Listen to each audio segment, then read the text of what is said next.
नमस्कार दोस्तों, हम अध्ययन कर रहे हैं इंटरनेशनल रिलेशंस का, अंतर्राष्ट्रीय संबंधों का।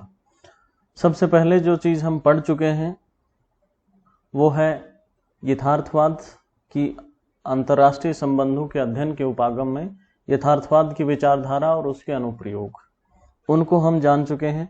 आदर्शवाद की भी हमने चर्चा कर दी है।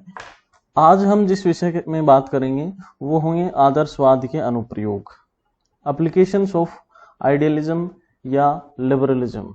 उदारवाद या आदर्शवाद के अनुप्रयोग के बारे में हम बात करेंगे और उसमें दो मुख्य बातें हम जानेंगे कि उदारवादी या आदर्शवादी शक्ति को कैसे देखते हैं और उदारवादी या आदर्शवादी सामूहिक सुरक्षा यानी सुरक्षा के प्रति उनका क्या दृष्टिकोण है।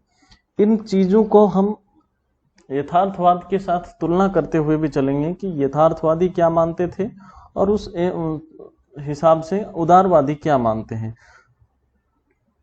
सुरक्षा परिषद को भी हम सामूहिक सुरक्षा के अंतर्गत ही अध्ययन करेंगे। तो चलिए शुरुआत करते हैं हमारे आज के विषय की, आज के लेक्चर की। सबसे पहले हम देखेंगे कि उदारवादियों के हिसाब से शक्ति की क्या मान्यता होती है। उदारवादी शक्ति को किस प्रकार से देखते हैं और इसकी तुलना हम यथार्थवाद से भी करेंगे। शक्ति, उदारवाद के अनुसार शक्ति की धारणा। हमने आपको पिछले वीडियो में बताया भी था, थोड़ा सा इंट्रोडक्शन दिया भी था कि उदारवादी जिस विचारधारा को मानते हैं या शक्ति के जिस रूप में विश्वास करते हैं उसे कहा जाता है सॉफ्ट पावर।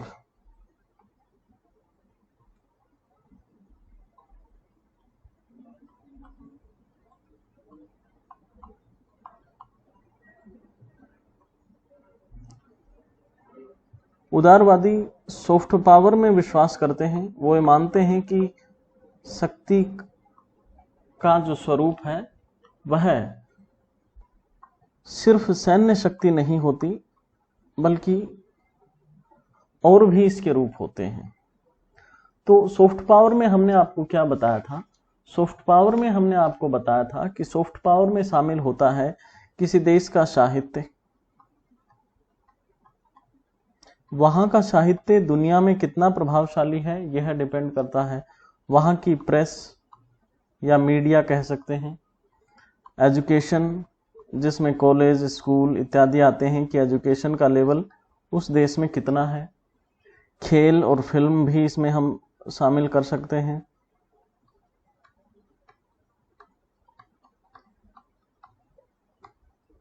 उदारवादी सॉफ्ट पावर को मानते हैं। सॉफ्ट पावर में ये चीजें शामिल होती हैं।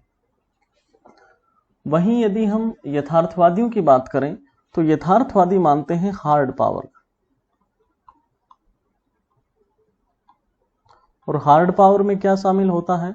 हार्ड पावर का मतलब होता है सैन्य क्षमता। सैनिक शक्ति किसी देश की कितनी है, उस हिसाब से उस देश की शक्ति का निर्धारण किया जाता है यथार्थवादी उपागम में। थोड़ा और डिटेल में देखें तो यथार्थवादी, चूंकि हमने यथार्थवाद में आपको शक्ति की अवधारणा बताई नहीं थी, इसलिए क्योंकि दोनों को हम साथ देखने वाले थे, तो यथार्थवादी जिस स्वरूप में विश्वास करते हैं पावर के, उसको वो एक पिरामिड के रूप में देखते हैं। कैसे देखते हैं यहां हम जानते हैं। सबसे ऊपर, फिर नीचे और फिर सबसे नीचे।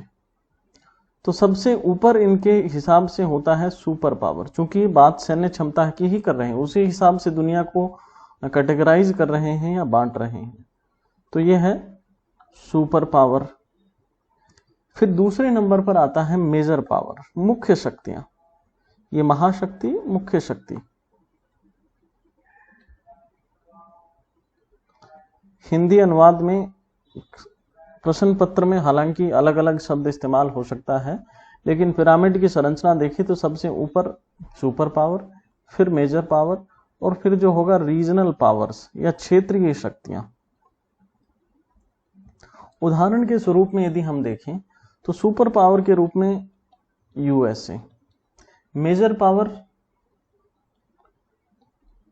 के रूप में हम देख सकते हैं इंडिया, इसी में हम चाइना को भी रख सकते हैं, ठीक है। और रीजनल पावर में क्षेत्रीय शक्ति के रूप में आप पाकिस्तान को रख सकते हैं।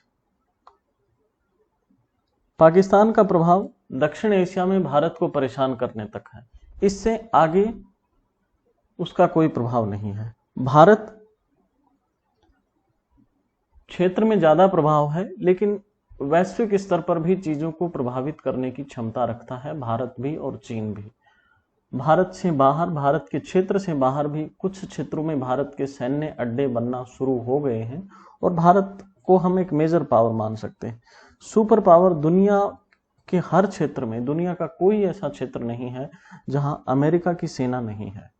हर क्षेत्र में अमेरिका ने अपने सैनिक अड्डे बना रखे, हर क्षेत्र तक उसकी पहुंच है और पूरे विश्व को प्रभावित करने की उसमें क्षमता है। इसलिए सुपर पावर के रूप में यूएसए को स्वीकार किया गया है। यहां थोड़ा और इलेबोरेट करें यदि, यथार्थवादियों के हिसाब से शक्ति को, तो यथार्थवादी शक्ति में दो स्वरूप मानते हैं। पहली, उनके हिसाब से शक्ति का मूर्त रूप जो दिखता है, अमूर्त रूप जो दिखता नहीं है। मूर्त रूप में किसको मानते हैं? मूर्त रूप में ये मानते हैं किसी देश की ज्योग्राफी को, वहां के भौगोलिक क्षेत्र को, वहां के भूगोल को। फिर जो चीज दिखती है वहां की अर्थव्यवस्था। जिस देश के पास ज्यादा संपत्ति होगी, ज्यादा संपत्तिवान जो होगा वो ज्यादा शक्तिशाली होगा। और तीसरा स्वरूप आता है सैन्य क्षमता का।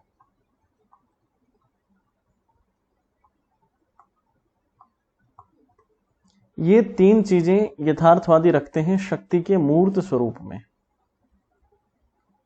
फिर एक अमूर्त स्वरूप, अब्स्ट्रैक्ट भी होता है, जैसे इसमें ये रखते हैं नेतृत्व। किसी देश की लीडरशिप कैसी है? जैसे हमारे देश में मनमोहन सिंह प्रधानमंत्री थे, उनकी लीडरशिप, नरेंद्र मोदी प्रधानमंत्री हैं, उनकी लीडरशिप, उसमें गुणात्मक अंतर है। या फिर जवाहरलाल नेहरू प्रधानमंत्री थे, उनका उदारवादी रवैया, इंदिरा गांधी प्रधानमंत्री थी, उनका यथार्थवादी रवैया, उनमें जमीन आसमान का अंतर है। तो ये एक नजरिया हुआ अमूर्त शक्ति के अमूर्त विचार का। और फिर देश किस विचारधारा को मानता है? शांति प्रिय है, आक्रमणकारी है, वहां के लोगों का चरित्र कैसा है? लोगों के चरित्र की बात का यदि हम उदाहरण दें तो जापान के लोगों को इस उदाहरण में हम रख सकते हैं। वहां के लोगों का चरित्र इतना अच्छा है कि वो अपने देश में इतना प्रेम करते हैं कि कभी काम से समझौता नहीं करते। अपने देश को आगे बढ़ाने के लिए हर वक्त काम पर ध्यान देते हैं। एक प्रकार का जुनून उनके अंदर होता है। तो वहां के लोगों का कैरेक्टर बहुत अच्छा है। इस वजह से भी जापान जो है शक्तिशाली की श्रेणी में आता है। लेकिन यहां एक बात और यथार्थवादी कह रहे हैं कि सिर्फ मूर्त स्वरूप या सिर्फ अमूर्त स्वरूप, इन दोनों के अकेले होने से राष्ट्र शक्तिशाली नहीं होता। शक्तिशाली होने के लिए जरूरी है कि उस देश की अमूर्त स्वरूप और मूर्त शक्ति दोनों का संयोजन होना चाहिए। यानी उसके पास भौगोलिक क्षेत्र भी बड़ा हो, अर्थव्यवस्था भी बड़ी हो, सैन्य क्षमता भी बड़ी हो। यूएसए नेतृत्व अच्छा हो, विचारधारा के हिसाब से भी देश अव्वल दर्जे का हो, लोगों का चरित्र भी अच्छा हो। अमेरिकी लोग बहुत साहसी होते हैं, वहां के नेतृत्व अच्छे हाथों में है, काबिल नेतृत्व है। और विचारधारा लोकतांत्रिक प्रवृत्ति को मानने वाला देश है, लोकतंत्र में विश्वास करता है। तो ये सभी धारणाएं अमेरिका को एक सुपर पावर बनाती हैं। ये हुआ यथार्थवादी दृष्टिकोण। हमने पढ़ा नहीं था यथार्थवाद में, यहां आपको डिटेल से बता दिया। अब उदारवादियों की बात करते हैं। यथार्थवादी हार्ड पावर को मानते थे, उदारवादी मानते हैं कि शक्ति का स्वरूप जो है सॉफ्ट पावर होता है, यानी सिर्फ सैन्य क्षमता ही नहीं बल्कि वो देश के विचार या उस देश की संस्कृति किस हद तक दुनिया को प्रभावित कर रही है ये भी मायने रखता है। दूसरी बात, उदारवादी, चूंकि यथार्थवादी मानते हैं कि दुनिया राज्य केंद्रित है, लेकिन उदारवादी राज्य केंद्रित दुनिया को नहीं मानते। उदारवादी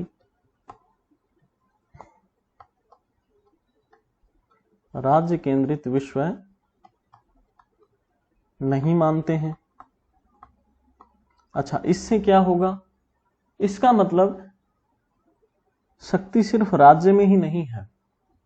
अब क्योंकि दुनिया ही राज्य केंद्रित नहीं है तो शक्ति का वितरण भी सिर्फ राज्य में नहीं होगा, इसके भी दूसरे रूप हो सकते हैं।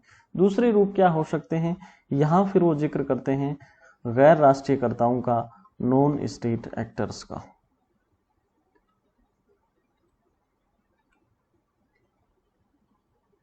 शक्ति के स्वरूप में क्या मान रहे हैं कि नॉन स्टेट एक्टर्स का भी अपना योगदान होता है।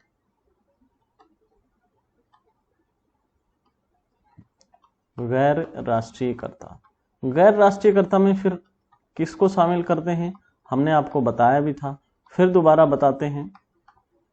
गैर राष्ट्रीयकर्ता में शामिल होते हैं एनजीओ, गैर राष्ट्रीयकर्ता में शामिल होते हैं वैश्विक संगठन। वैश्विक संगठन मान सकते हैं यूरोपियन यूनियन, यूएनओ, डब्ल्यूटीओ। फिर इसमें शामिल हो सकती हैं मल्टीनेशनल कंपनी, बहुराष्ट्रीय कंपनियां भी इसी में शामिल होती हैं। तो ये बहुत से कारक होते हैं जो गैर राष्ट्रीयकर्ता में शामिल होते हैं। और उदारवादी मानते हैं कि शक्ति सिर्फ राज्य केंद्रित नहीं होती बल्कि गैर राष्ट्रीयकर्ताओं में भी शक्ति होती है। यहां एक विचारक आते हैं जिनका नाम है Witkoff. Witkoff non state actors या गैर राष्ट्रीयकर्ताओं का महत्व बताते हुए कहते हैं कि दुनिया में जो 10 सबसे बड़ी एमएनसीज हैं, सबसे बड़े जो मल्टीनेशनल कंपनी, बहुराष्ट्रीय कंपनियां हैं, उनका जो टर्नओवर है, उनकी जो संपत्ति है, उस संपत्ति, ये संपत्ति जो है 150 देशों से अधिक है। निचले स्तर के जो 150 देश हैं उनकी जीडीपी से ज्यादा है। तो अब आप अंदाजा लगा दीजिए कि क्या एमएनसी में शक्ति निहित नहीं होगी? जब सिर्फ 10 एमएनसी, अमेजन जैसी बड़ी बड़ी एमएनसी, उनमें इतनी, उनके पास इतना पैसा है कि निचले स्तर के 150 देश यदि मिल जाएं तो उन पूरे देशों की जीडीपी इतनी नहीं है। तो इसलिए उदारवादी मानते हैं कि शक्ति सिर्फ राज्य में निहित होती, शक्ति के अनेक रूप हैं, ये नॉन स्टेट एक्टर्स में भी होती है। और सिर्फ सैन्य क्षमता नहीं होती बल्कि सॉफ्ट पावर भी शक्ति ही होती है। ठीक है, एक और स्वरूप देखें तो बहुत से ऐसे एनजीओ हैं कि इन एनजीओ को जो आर्थिक सहायता मिल रही है वो आर्थिक सहायता भी बहुत से देशों के जीडीपी से ज्यादा है। यानी कुछ इतने बड़े बड़े एनजीओ हैं, नॉन गवर्नमेंट गैर सरकारी संगठन हैं, उनसे वो किसी काम के लिए राज्यों से ज्यादा मदद कर रहे हैं। इनमें हम किनको शामिल करते हैं? इनमें हम एमनेस्टी इंटरनेशनल को शामिल कर सकते हैं। ये एक एनजीओ है, मानवाधिकार के लिए काम करता है। इसी में हम ग्रीन पीस को शामिल कर सकते हैं।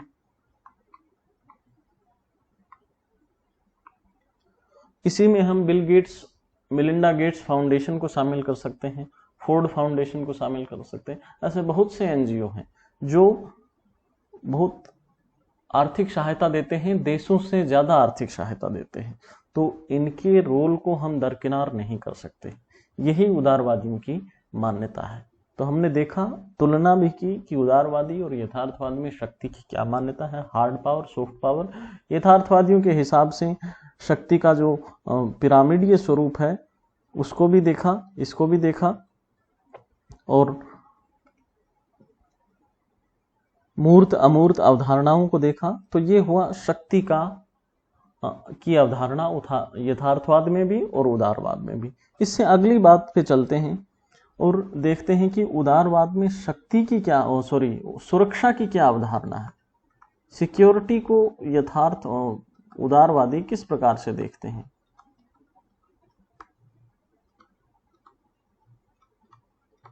सुरक्षा की अवधारणा, यहां भी हम थोड़ा कंपैरिजन करते हुए चलेंगे ताकि आपको चीजें रिवाइज भी होती हुई चलेंगी और अच्छे से समझ भी पाएंगे। यथार्थवादियों को आप देखते हैं तो वो किसको महत्व देते हैं। यथार्थवादी सुरक्षा के लिए महत्व देते हैं कि देश को ज्यादा से ज्यादा सैन्य शक्ति बढ़ानी चाहिए, यानी वो सुरक्षा के स्वरूप को मानते हैं और मानते हैं कि कोई भी अंतर्राष्ट्रीय संस्था चूंकि स्टेट से, राज्य से बड़ी नहीं है, वो आपकी सुरक्षा नहीं कर पाएगी। और उनका जो मुख्य ध्यान होता है कि यदि पड़ोसी के पास ऐसी गन बंदूकें हैं तो आप भी खरीदिए उससे अधिक, उनके पास जो मिसाइल है उससे अधिक ताकतवर आप मिसाइल बनाइए, यानी शक्ति संतुलन बना के रखिए। ये इसी से जो है आपकी सुरक्षा हो पाएगी। ये यथार्थवादियों का मानना था। ठीक है, इसके विरुद्ध उदारवादी क्या मानते हैं। उदारवादी मानते हैं कि सुरक्षा के कुछ और भी तरीके हो सकते हैं। सुरक्षा के कौन कौन से तरीके हो सकते हैं। वो मानते हैं कि लोकतांत्रिक शांति की अवधारणा एक ऐसा तरीका है जिससे सुरक्षा संभव है। लोकतांत्रिक शांति की अवधारणा, डेमोक्रेटिक पीस थ्योरी, हमने पिछले वीडियो में पढ़ी थी और आप वहां से देखें। इसके अनुसार यदि देशों में लोकतंत्र है तो युद्ध की संभावना कम हो जाती है, इसलिए लोकतंत्र की अधिक स्थापना से शांति स्थापित की जा सकती है। फिर एक और अवधारणा भी पिछले वीडियो में हमने देखी थी, वो थी सुरक्षा समुदाय की, सिक्योरिटी कम्युनिटी। सुरक्षा समुदाय में हमने उदाहरण दिया था यूरोपियन यूनियन का और संयुक्त राज्य अमेरिका का। कलेक्टिव सिक्योरिटी सुरक्षा समुदाय में हमने किसका उदाहरण दिया था, यूरोपियन यूनियन का, और दूसरा उदाहरण दिया था संयुक्त राज्य अमेरिका का। इसमें ईयू कौन सा मॉडल था, ईयू मॉडल था बहुलवादी मॉडल, प्लूरलिस्टिक मॉडल, और यूएसए जो था वो एक्यूमुलेटिव मॉडल था। इनकी बात हमने की थी, ये डिटेल से हमने पिछले वीडियो में डिस्कस किया है आईआर के 3rd लेक्चर में, उसको आप देखें। और यहां तीसरी बात जिसको हम थोड़ा और ज्यादा से डिस्कस करेंगे उसकी बात करते हैं, जो हमारे मुख्य विषय भी है आज का, और वह है सामूहिक सुरक्षा, कलेक्टिव सिक्योरिटी। ये क्या होता है इसको अभी देखेंगे डिटेल से।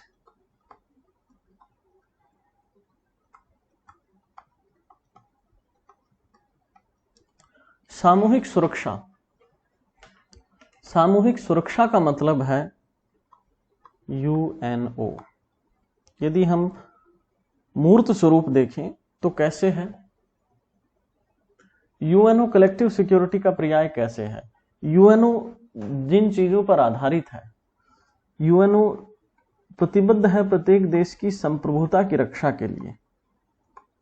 1945 में द्वितीय विश्व युद्ध की समाप्ति के बाद देश इकट्ठे हुए, उन्होंने एक ऐसा संगठन बनाने की सोची ताकि इस प्रकार के विश्व युद्ध की दोबारा पुनरावृत्ति ना हो, और उसके लिए संयुक्त राष्ट्र संघ की स्थापना की गई। संयुक्त राष्ट्र संघ में सुरक्षा परिषद एक ऐसा विंग उसकी बनाई गई जो एक काम देखेगी कि विभिन्न देशों की संप्रभुता का हनन नहीं हो, साथ ही उनकी संप्रभुता का पालन हो सके। और साथ ही साथ ये एक ऐसे बहुपक्षीय संगठन के रूप में कार्य करेगा बहुपक्षीय संगठन का यानी इसमें सभी देश एक साथ मिलेंगे, सारे पक्ष ऐसे संगठन के रूप में कार्य करेगा जिसका उद्देश्य क्या होगा, शांति की स्थापना। यानी इसमें इसको आप कैसे देखेंगे, जैसे हमारे यहाँ पुलिस होती है, तो आपको अपनी सुरक्षा करने के लिए प्रत्येक व्यक्ति को अलग अलग गन बंदूक रखने की जरूरी नहीं है। आपके लिए एक इंस्टीट्यूशन है, आपकी सुरक्षा के लिए एक संस्था है, और वो है पुलिस। आप 100 नंबर डायल कीजिए, पुलिस आपकी सहायता के लिए आएगी। सिद्धांत ऐसा है, व्यवहार में कैसा होता है उसकी बात हम बाद में करेंगे। तो आपको अपनी सुरक्षा की चिंता नहीं करनी, आपकी सुरक्षा संयुक्त राष्ट्र संघ करेगा, ठीक। जबकि यथार्थवादी क्या मानते हैं, यथार्थवादी मानते हैं कि आपको अपनी सैन्य क्षमता बढ़ानी होगी, शक्ति संतुलन बनाए रखना होगा। इसका उदाहरण हम किस रूप में देख सकते हैं, एक और बड़ा रूप नाटो। नाटो में करीब करीब 30 देश एक साथ आए हैं और 30 देशों ने अपनी संप्रभुता का त्याग नहीं किया, बल्कि एक गुट जिसे हम कह सकते हैं गैंग जैसा यथार्थवादी धारणा में वो बनाया है, ताकि किसी इन 30 देशों में से यदि किसी भी एक देश पर हमला होता है तो वो पूरे नाटो के सदस्यों पर हमला माना जाएगा और उससे मिलकर के ये निपटेंगे। संयुक्त राज्य अमेरिका को, फ्रांस, जर्मनी जैसे देशों को छोड़ दें तो सभी देश लगभग छोटे छोटे देश हैं, और चूंकि छोटे छोटे देश हैं इसलिए साथ आना इनका जरूरी था, ताकि शीत युद्ध के दौर में संगठन बना था ताकि सोवियत संघ के प्रभाव से रक्षा हो सके और सभी देशों को सुरक्षा मुहैया किया जा सके। ये यथार्थवादी धारणा पर गठित एक संगठन था, ठीक है। ये यथार्थवाद के साथ हमने तुलना की। अब सामूहिक सुरक्षा को और डिटेल से हम देखते हैं, आगे चलते हैं। सामूहिक सुरक्षा का व्यवहारिक पक्ष हमने आपको बताया, सुरक्षा परिषद। सुरक्षा परिषद का गठन उदारवादी अवधारणा का परिणाम है। इसके जरिए एक ऐसी संस्था की स्थापना कर दी गई है जो विभिन्न राज्यों के संप्रभुता की रक्षा करेगी, शांति की स्थापना करेगी, ठीक है। अब देखिए, सुरक्षा परिषद की हम संरचना की बात करते हैं, क्या इसकी संरचना क्या होती है। सबसे पहले हम बात करते हैं सुरक्षा परिषद की संरचना क्या है।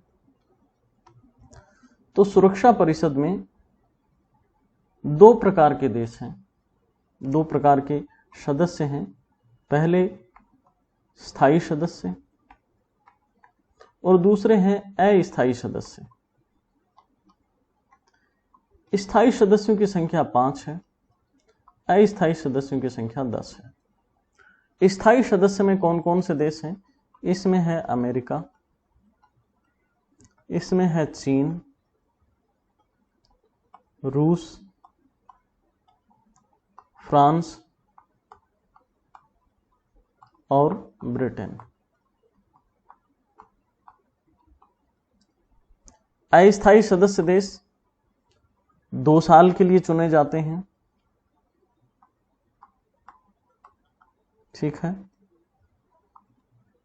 लगातार 2 बार इनका निर्वाचन नहीं होता।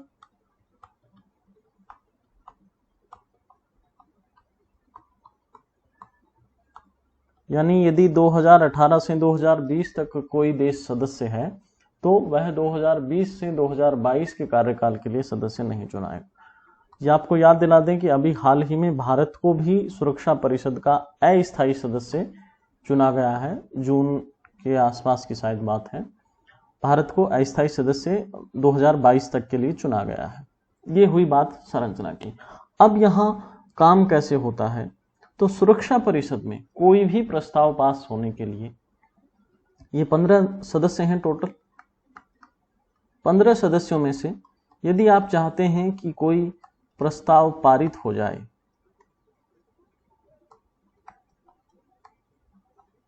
उसके लिए क्या जरूरी है, इसके लिए जरूरी है नो मत, नो वोटों का होना जरूरी है। लेकिन खास बात यह है कि इसमें 5 स्थायी सदस्य आवश्यक रूप से होने चाहिए।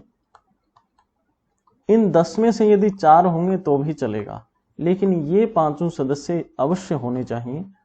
ठीक, और इसी बात को जो है वीटो पावर भी कहा जाता है।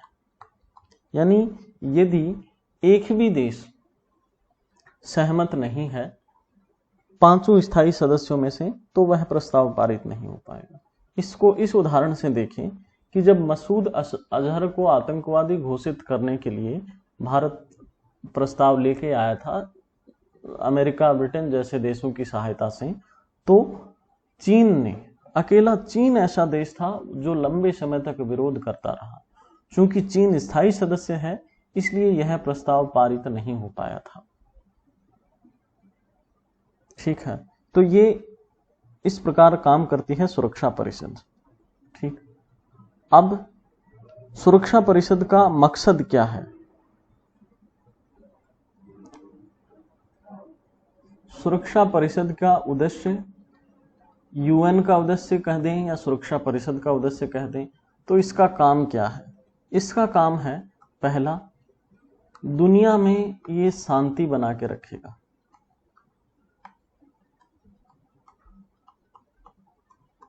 शांति की स्थापना और सभी देशों को सुरक्षा उपलब्ध कराएगा। शांति और सुरक्षा बनाए रखना इसका पहला काम है। दूसरा काम है, जो भी राज्य किसी दूसरे देश पर आक्रमण करता है, यानी जो आक्रामक राज्य है, उस राज्य को दंडित करेगा। यदि कोई देश दूसरे देश पर आक्रमण कर रहा है तो उसको दंड देगा, उसको रोकेगा। ये दूसरा काम। तीसरा काम, ये काम करेगा परमाणु अप्रसार के लिए, कि परमाणु हथियार सब तक ना पहुंचे, और ये काम करेगा निशस्त्रीकरण के लिए, हथियारों की दौड़ में कमी आए, दुनिया में हथियार कम होते चले जाएं। ये चौथा काम इसका, विवाद सुलटाएगा, विवाद सुलझाएगा। कैसे? शांतिपूर्ण तरीके से, यानी विवाद का शांतिपूर्ण समाधान इसका उद्देश्य है।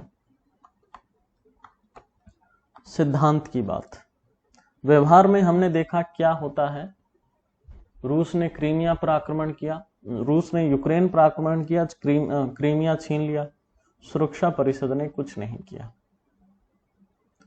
अमेरिका ने इराक पर हमला किया, सीरिया में दखल दिया, अफगानिस्तान पर हमला किया, किसी ने कुछ नहीं किया। हाँ, इराक ने जब कुवैत पर हमला किया था 90 के दशक में, उस वक्त सभी देश एकमत हो गए थे, यानी सुरक्षा परिषद के जो 5 स्थायी सदस्य थे वो एकमत हो गए थे, और इराक को दंडित किया गया था, इराक को रोका गया था कुवैत पर कब्जा करने से। सद्दाम हुसैन उस समय राष्ट्रपति थे इराक के, कुवैत पर हमला किया और कुवैत पर कब्जा कर लिया।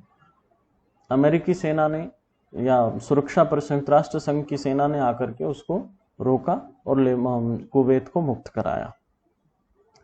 यानी कुछ मामलों में ये बात काम करती है। जब देश, शक्तिशाली देश का मामला आता है तो ये सिद्धांत जो है किताबी सिद्धांत रह जाता है। ये था सुरक्षा परिषद का उद्देश्य। अब सुरक्षा परिषद किस आधार पर काम करता है, उसको यदि हम जरा देखें कि सुरक्षा परिषद के काम करने का आधार क्या है। कुछ नॉर्म्स हैं, कुछ मूल्य हैं, उनका पालन करता है सुरक्षा परिषद। तो वो क्या है? सबसे पहला है प्रत्येक राज्य की संप्रभुता का सम्मान।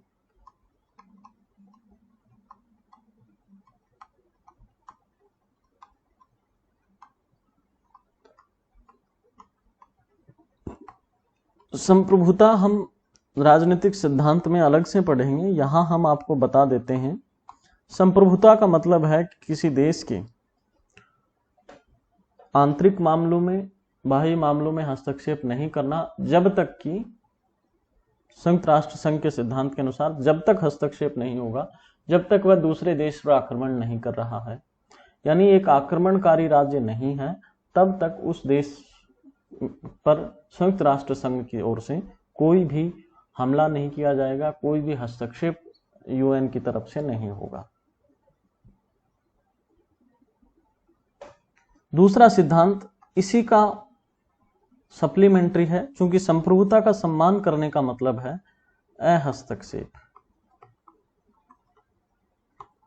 अहस्तक्षेप किसमें? राज्य के आंतरिक मामलों में।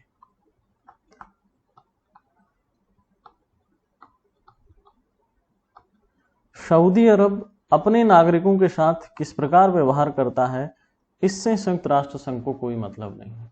भारत अपने नागरिकों को किस तरह ट्रीट करता है, इसमें भी संयुक्त राष्ट्र दखल नहीं करता। पाकिस्तान बलूचिस्तान में क्या कर रहा है, इस पर भी नहीं कर रहा। तो यानी कि राज्यों के जो आंतरिक मामले हैं उसमें सुरक्षा परिषद या संयुक्त राष्ट्र संघ कोई दखल नहीं देता है। ये मुख्य आधार है काम करने का। ठीक, अब और आगे चलते हैं और इलेबोरेट करते हैं सामूहिक सुरक्षा की हमारी अवधारणा को। तो हमने देखा एक होता है सामूहिक सुरक्षा,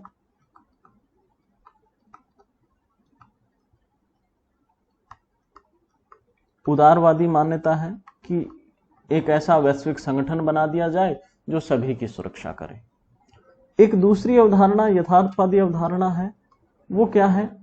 वो है शक्ति संतुलन। सब अपने अपने बलबूते पे अपना शक्ति अर्जन करें और सुरक्षित रहें। देखने में लगता है कि दोनों विरोधी विचारधाराएं हैं, लेकिन इनके बीच क्या समन्वय है, उस समन्वय की बात हम करेंगे यहां पे। यानी कि सिद्धांत क्या कहता है? सिद्धांत ये कहता है कि दोनों धारणाएं बिल्कुल विरोधी हैं। विरोधी कैसे हैं? एक धारणा उदारवादी धारणा है सामूहिक सुरक्षा की, और शक्ति संतुलन यथार्थवादी धारणा है। सामूहिक सुरक्षा ये मानती है कि वैश्विक संगठन को महत्व है, वैश्विक संगठन सुरक्षा करने में मददगार है। शक्ति संतुलन ये मानता है कि वैश्विक संगठन मददगार नहीं है, हमें अपने बलबूते पर सुरक्षा करनी है। सामूहिक सुरक्षा ये मानता है कि दुनिया राज्य केंद्रित नहीं है। शक्ति संतुलन में ये माना जाता है कि दुनिया राज्य केंद्रित है। ठीक, वही उदारवाद यथार्थवाद की बातें रिपीट हो रही हैं। लेकिन यदि व्यवहार में देखें तो क्या ऐसा होता है? व्यवहार में जब आप देखते हैं तो ये दोनों पूरक हैं, दोनों कॉम्प्लीमेंट्री टू ईच अदर। कैसे हैं उसको हम देखते हैं। एक विचारक हुए हैं या एक स्कॉलर हुए हैं, स्कॉलर कहना ज्यादा ठीक होगा, पामर परकिंस। पामर परकिंस क्या कहते हैं? पामर परकिंस कहते हैं कि सुरक्षा परिषद में, सिक्योरिटी काउंसिल में 5 सदस्य का जो विचार है, 5 सदस्य होना अपने आप में शक्ति संतुलन है। ये शक्ति संतुलन को समर्थन करता है। कैसे करता है अभी देखते हैं। ये शक्ति संतुलन पर आधारित है। कौन कौन सदस्य हैं? यूएसए है, चीन है, रूस है और फ्रांस तथा ब्रिटेन है। ये 5 सदस्य हैं। यदि वैश्विक व्यवस्था को देखा जाए तो ये लगभग रिप्रेजेंट कर रहे हैं शक्तिशाली सदस्यों को। हालांकि भारत जैसे देश का उभार हो रहा है, लेकिन जो सुपर पावर्स या मेजर पावर्स हैं वो यही हैं, अमेरिका, चीन, रूस, फ्रांस और ब्रिटेन। अब इन देशों को एक मंच, इनको स्थायी सदस्य बना देना, यानी कोई भी काम किया जाएगा तो इन सभी की सहमति जरूरी होगी। इनकी सहमति नहीं होगी तो कुछ भी काम नहीं हो पाएगा। यानी कि यहां पर शक्ति को महत्व दिया जा रहा है कि नहीं? तो यह अपने आप में शक्ति संतुलन का विचार है।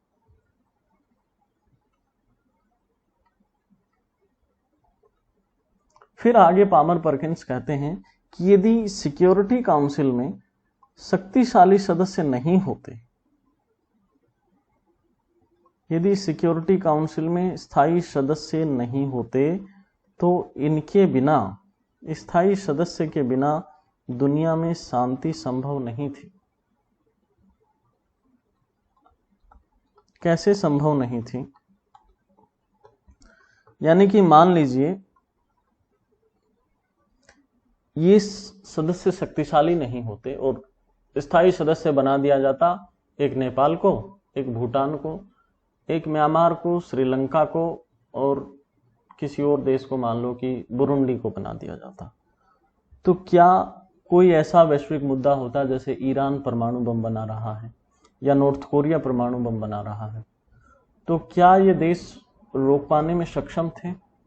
या मान लीजिए अमेरिका ही किसी देश पर आक्रमण की सोच रहा, तो क्या नेपाल, भूटान, म्यांमार, श्रीलंका अमेरिका पर इतना दबाव बना सकते थे या ईरान पर भी इतना दबाव बना पाने सफल होते कि वो अपने परमाणु कार्यक्रम बंद कर दें या किसी देश पर हमला ना करें?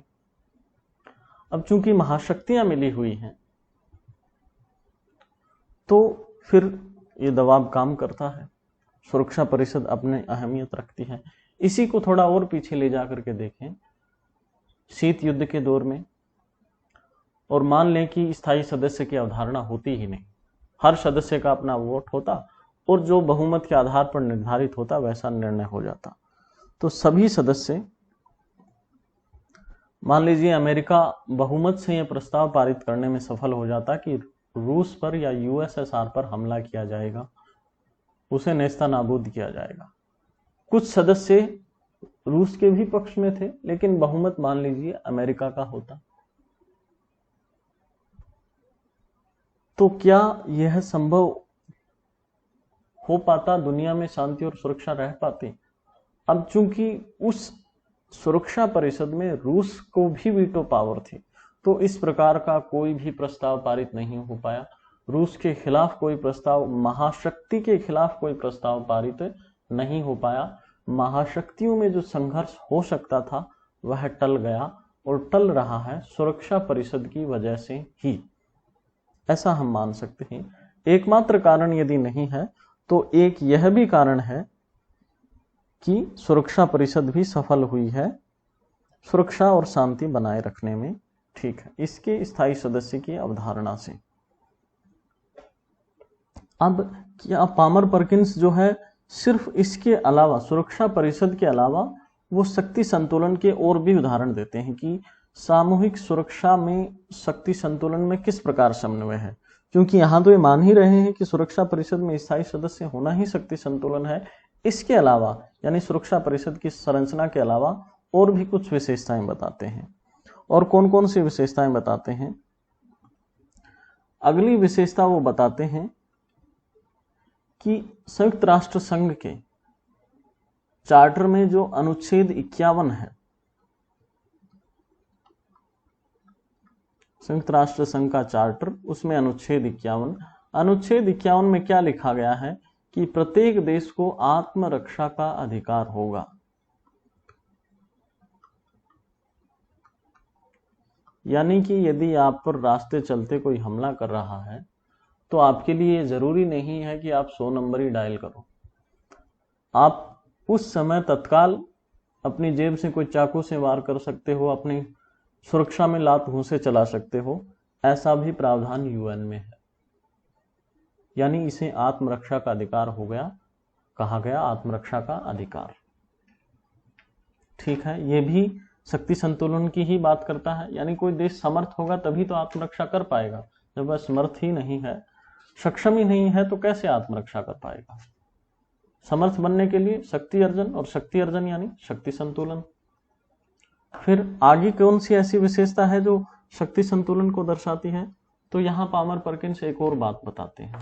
वो कहते हैं कि संयुक्त राष्ट्र संघ का जो चार्टर है वो ये इजाजत देता है, क्या इजाजत देता है कि क्षेत्रीय सैन्य संगठन बनाए जा सकते हैं। संयुक्त राष्ट्र संघ का चार्टर इजाजत देता है कि क्षेत्र ये सैन्य गठबंधन या सैन्य संगठन बनाए जा सकते हैं।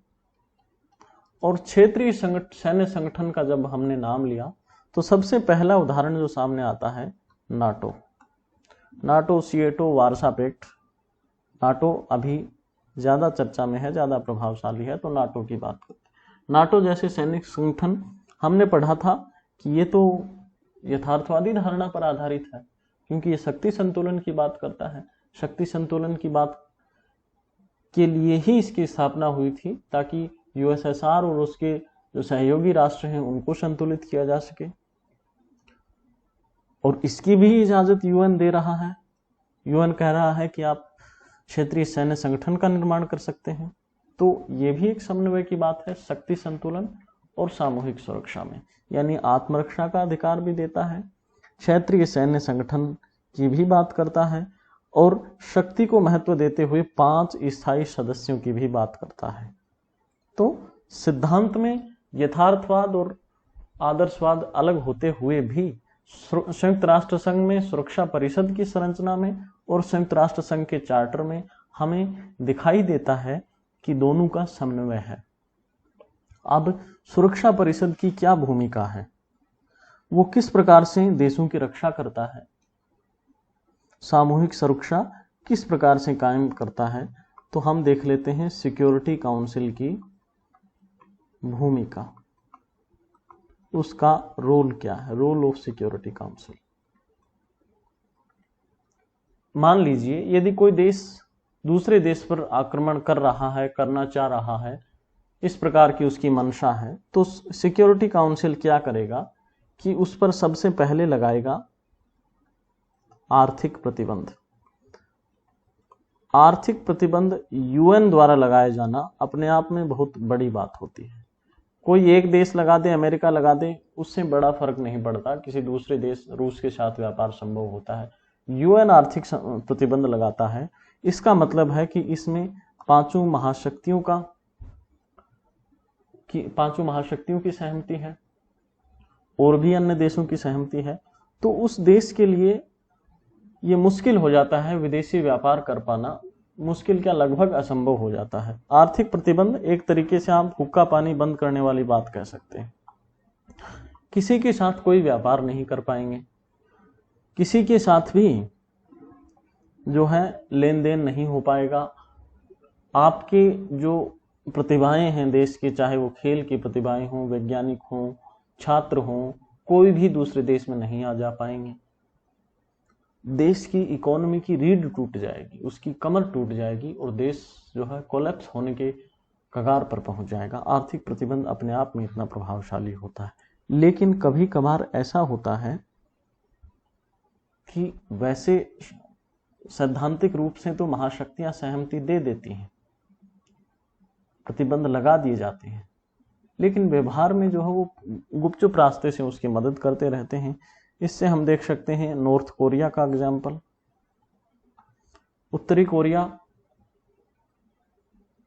हमारे पूर्वी विश्व का बेवड़ा, उत्तरी कोरिया, संयुक्त राष्ट्र संघ ने तो इस पर प्रतिबंध लगा रखे हैं, लेकिन जब इसका मन करता है मिसाइल दाग देता है, जब मन करता है परमाणु बम का परीक्षण कर लेता है। आर्थिक प्रतिबंधों का इस पर कोई असर ही नहीं हो रहा है। तो उस स्थिति में क्या करते हैं, उस स्थिति में अभी तक ये तरीका आजमाया नहीं गया है नॉर्थ कोरिया के केस में, लेकिन जब आर्थिक प्रतिबंध काम नहीं करते हैं तो सिक्योरिटी काउंसिल क्या करता है कि आर्थिक प्रतिबंध के बावजूद कोई देश अशांति उत्पन्न करता है तो वो सैनिक कार्रवाई का सहारा लेता है। इराक ने जब कुवैत पर कब्जा किया तो सैनिक कार्रवाई की गई। नॉर्थ कोरिया चूंकि परमाणु शक्ति संपन्न है, इसलिए थोड़ा सा भयभीत हो रहा है अमेरिका और नहीं कर पा रहा है।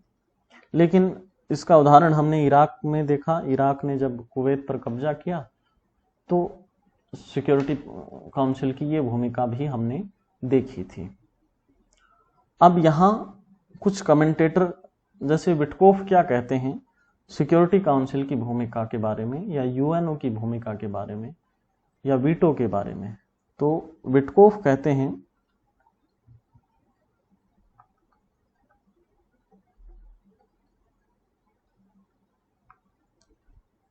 शीत युद्ध के दौरान यूएन असफल हुआ, यानी यह नहीं रोक पाया, हथियारों की होड़ को भी नहीं रोक पाया, आक्रामक रवैये को भी नहीं रोक पाया और कोई भी दृष्टिकोण इसका काम नहीं कर पाया। यानी शीत युद्ध के दौर में यूएन असफल रहा। अब इस असफलता के पीछे विटकोफ ने कहा कि ये ऐसा क्यों हुआ, तो इसका कारण वो बताते हैं कि वीटो के दुरुपयोग के कारण, यानी देशों से पूरी नैतिकता से अपने वीटो का उपयोग नहीं किया। इन्होंने ऐसे मामले को अपने वीटो से उस चीज का दुरुपयोग किया, उसे रोका जो विश्व शांति के पक्ष में होती। ठीक, लेकिन यहां विटकोफ के विरुद्ध एक और मामला आता है कि यूएनओ असफल क्यों हुआ। इसी मुद्दे पर पामर परकिंस कहते हैं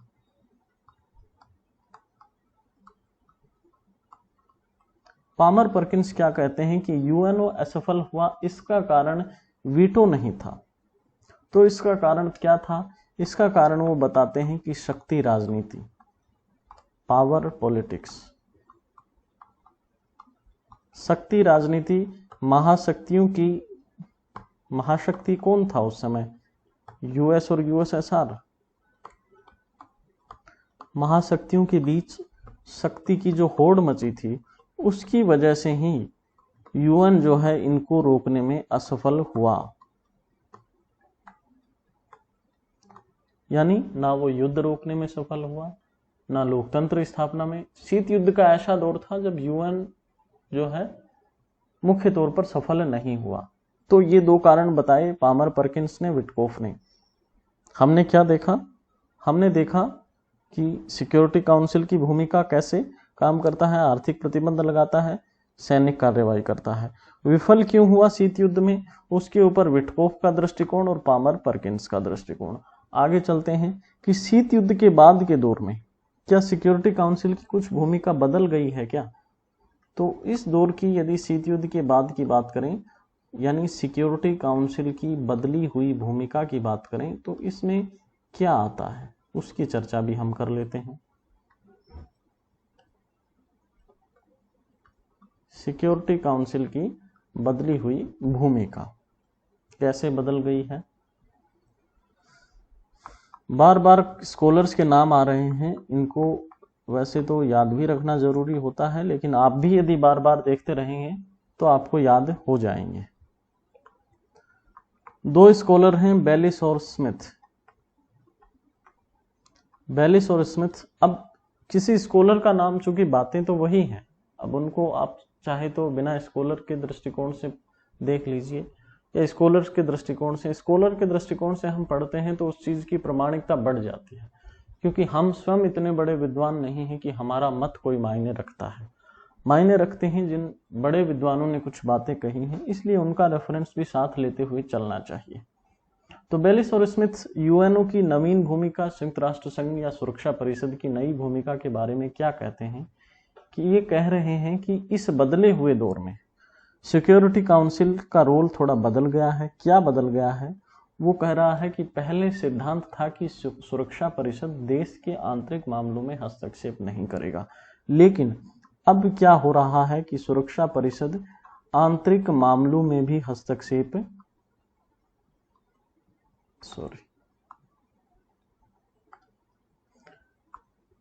सुरक्षा परिषद आंतरिक मामलों में भी हस्तक्षेप कर रहा है, उनमें दखल अंदाजी कर रहा है, देश के जो अंदरूनी मामले होते हैं।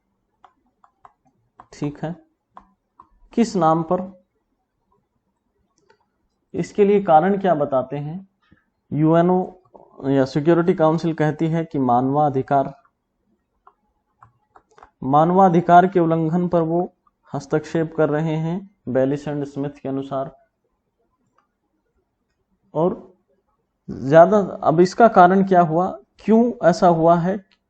क्योंकि हमने देखा कि शीत युद्ध के बाद ज्यादातर जो संघर्ष हुए हैं वो राज्यों के बीच नहीं हुए, वो राज्यों के अंदर ही हुए हैं, राज्यों के भीतर ही ये संघर्ष हुए हैं। यानी ज्यादातर संघर्ष राज्य के अंदर हुए हैं, दो राज्यों के बीच ज्यादा लड़ाइयां नहीं हुई। भले ही आप इराक की देखें, इराक पर तो चूंकि हमला किया यूएसए ने। लेकिन सीरिया का आप मुद्दा देखें, सीरिया में गृह युद्ध हुआ, सीरिया के अंदर की परेशानी थी, ठीक है। अफगानिस्तान में भी तालिबान और वहां की जो सरकार थी उनके बीच मामला हुआ। सोमालिया, सूडान, इस प्रकार के अनेक उदाहरण हैं, सर्बिया, जिनमें संघर्ष जो है राज्य के अंदर ही देखा गया। इसलिए सुरक्षा परिषद ने हस्तक्षेप किया, या महाशक्ति ने, अमेरिका ने हस्तक्षेप किया। अमेरिका ने इराक में हस्तक्षेप किया कि इससे हमारी रक्षा जो है, इराक परमाणु बम बना रहा है और हमारे ऊपर हमला कर सकता है, इसलिए हम आत्मरक्षा में इराक पर हमला करेंगे। अफगानिस्तान पर हमला किया, किस नाम पर अफगानिस्तान पर हमला किया? आतंकवाद के नाम पर। सीरिया में इसी प्रकार के कई उदाहरण देखे जा सकते हैं। यानी ज्यादातर संघर्ष शीत युद्ध के बाद राज्य के अंदर हुए हैं। और इन संघर्षों का मुख्य कारण क्या रहा है? जाति। मिडिल ईस्ट में हम देख रहे हैं कि समुदायों के आधार पर, धर्म के आधार पर धार्मिक समुदाय आपस में लड़ रहे हैं, या फिर भाषा के आधार पर भी ये संघर्ष हुए हैं। और इन संघर्षों के कारण ही महाशक्तियों को या संयुक्त राष्ट्र संघ को दखल अंदाजी का मौका मिला है। उदाहरण के तौर पर हम देख सकते हैं अफगानिस्तान में संघर्ष, तालिबान जो है धर्म के आधार पर लड़ाई कर रहा है कि इस्लामिक मूल्य रहने चाहिए। तो ये एक कारण रहा मानवाधिकार के नाम पर। आगे यदि हम बात करें तो मानवीय आधार पर भी हस्तक्षेप किया गया। एक हस्तक्षेप का आधार रहा मानवीय आधार पर कि मानव की गरिमा जो है वो नष्ट हो रही है।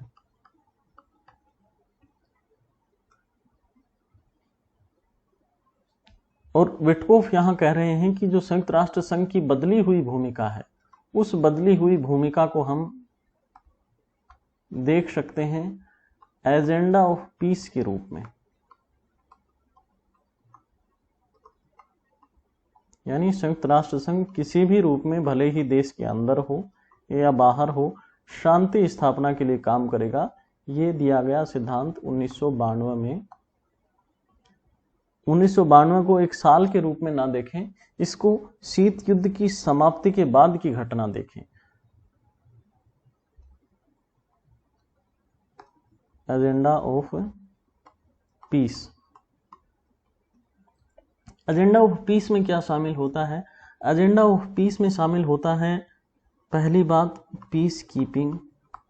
इसको आप देवनागरी लिपि में ऐसे ही लिख सकते हैं, क्योंकि हिंदी में ये समानार्थक ही होंगे। पीस कीपिंग कहिए, पीस बिल्डिंग कहिए, इनका मतलब अलग अलग है, लेकिन हिंदी में यदि आप अनुवाद करेंगे एक ही अनुवाद होगा और फिर चीज स्पष्ट नहीं हो पाएगी। Peace keeping, peace building and peace making. अब इनका अलग अलग क्या मतलब है वो हम देखते हैं। पीस कीपिंग का मतलब है कि शांति बनाए रखना, यानी सामाजिक और आर्थिक पुनर्निर्माण करना। इसके लिए यूएन दखल अंदाजी देगा।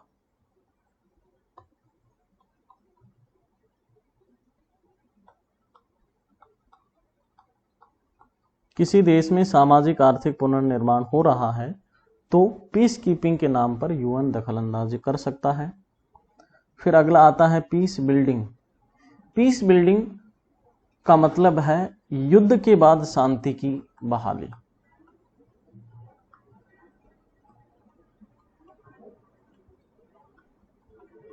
युद्ध के बाद शांति बहाली अफगानिस्तान में हम देख सकते हैं। और पीस मेकिंग का मतलब है युद्ध होने से पहले ही रोक देना।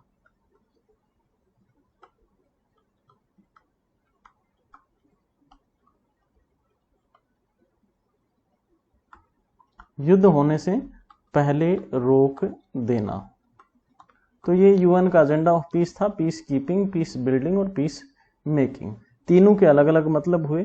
पीस मेकिंग को हम नॉर्थ कोरिया के केस में समझ सकते हैं कि अभी कोरिया को समझाना बुझाना चल रहा है ताकि युद्ध की कोई स्थिति पैदा नहीं हो। पीस बिल्डिंग वाला काम अफगानिस्तान में हुआ और पीस कीपिंग फोर्सेस बहुत से अफ्रीकी देशों में हैं। भारत भी जो है यूएन पीस कीपिंग फोर्सेस में सबसे बड़ा कंट्रीब्यूटर है और हम गर्व के साथ कहते हैं बहुत बार कि हम जो है संयुक्त राष्ट्र की शांति सेनाओं में सबसे ज्यादा योगदान देते हैं। ये बात अलग है कि पैसा ज्यादा मिलता है, लेकिन हाँ, हमारा योगदान सबसे ज्यादा है। ठीक है, तो ये था सुरक्षा परिषद की बदली हुई भूमिका किसके आधार पर? मानवीय आधार पर। और किसके आधार पर? मानवाधिकारों के आधार पर। अब एक और आधार बचता है, वो कौन सा है? सुरक्षा परिषद की बदली हुई भूमिका को हम आतंकवाद के आधार पर भी देख सकते हैं। और सुरक्षा परिषद ने 2 प्रस्ताव भी पारित किए हैं इसके लिए। एक है प्रस्ताव संख्या 1267 1267 और दूसरा प्रस्ताव है 1373 1373। इन दोनों प्रस्तावों के जरिए आतंकवाद समाधान की कोशिश की गई है। कैसे कोशिश की गई है? प्रस्ताव संख्या 1267 के जरिए कहा गया कि जो भी संगठन अल कायदा से संबंध रखेगा उसे प्रतिबंधित किया जाएगा, उस पर रोक लगाई जाएगी। अल कायदा अमेरिका पर हमला किया, दुनिया का सबसे बड़ा आतंकवादी संगठन किसी जमाने में था, हो सकता है आज भी हो या IS हो, ये विवाद का विषय हो सकता है। लेकिन प्रस्ताव संख्या 1267 ये कहता है कि जो भी संगठन अल कायदा से संबंध रखेगा उसे प्रतिबंधित किया जाएगा। प्रस्ताव संख्या 1373 क्या कहता है? ये कहता है कि कोई भी राज्य यदि आतंकवाद को क्या करता है? आतंकवाद को सहायता उपलब्ध कराता है तकनीकी, या उसे सहायता उपलब्ध कराता है वित्तीय,